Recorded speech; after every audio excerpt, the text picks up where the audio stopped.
کوئی خاتون کہیں پچھلے زمانے میں راستہ واسطہ بھول گئی، کوئی جوان عورت تھی.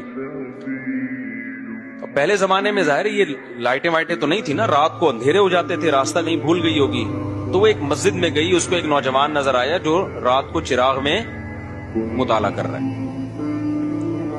تو وہ گئی اس کے پاس کہ مجھے رات کو یہاں مسجد میں کہیں کونے میں آرام کرنے دو، میں جوان عورت ہوں، کہیں بھٹک گئی، کچھ مسئلہ ہوگا. تو وہ نوجوان بیچارہ مجبور تھا، اس نے کہا ٹھیک ہے جی آپ کنارے پہ لیٹ جائیں.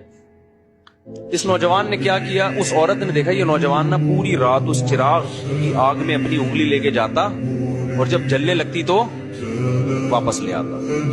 بار بار یہ عمل کر رہا ہے. وہ خاتون دیکھ رہی ہے کہ یہ کیا کر رہا ہے، پوری رات نا وہ سوئی نہیں، یہ منظر دیکھ کر کہ یہ کرتا کیا ہے، بار بار کہاں لے کے جا رہا ہے اپنی انگلی کو آگ میں، اور جب جلنے لگتی ہے تو واپس.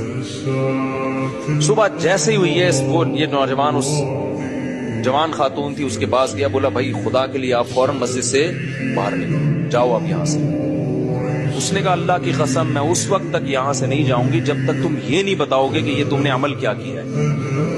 اس نے کہا بار بار میرے دل میں رات کو زنا کا خیال آ رہا کہ اجنبی عورت ہے، دیکھنے والا کوئی بھی نہیں، اور یہ کنوارا لڑکا. تو میں بار بار نا اس چراغ میں اپنی انگلی جلاتا کہ دیکھ اس کو برداشت کر سکتا ہے، اگر اس کو کر سکتا ہے نا تو آخرت کی آگ بھی برداشت ہو جائے گی تجھ سے، اور ایک انگلی میں یہ آگ برداشت نہیں کر سکتا تو جہنم کی آگ کیسے برداشت کرے گا. آج کتنا آسان ہو گیا نوجوانوں کے لیے زنا کرنا. بھائی لڑکیاں لا رہے ہیں، کرائے پہ لے کر آ رہے ہیں، طوائف خانوں میں جا رہے ہیں، دوستوں کو بتا رہے ہیں. او بھائی تم گورنمنٹ کے قانون کی مخالفت نہیں کر رہے، تم کس کے قانون کو توڑ رہے ہو؟ خدا کے قانون کو.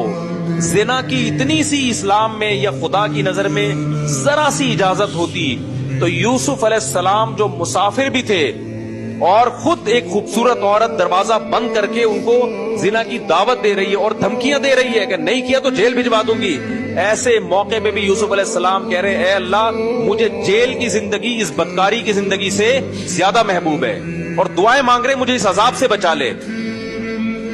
مسافر ہو اور اسے ڈر ہو کہ میں جیل، اور پھر چلے بھی گئے جیل بھجوا دیا اس نے، پھر بھی زنا کے قریب بولو نہیں گئے.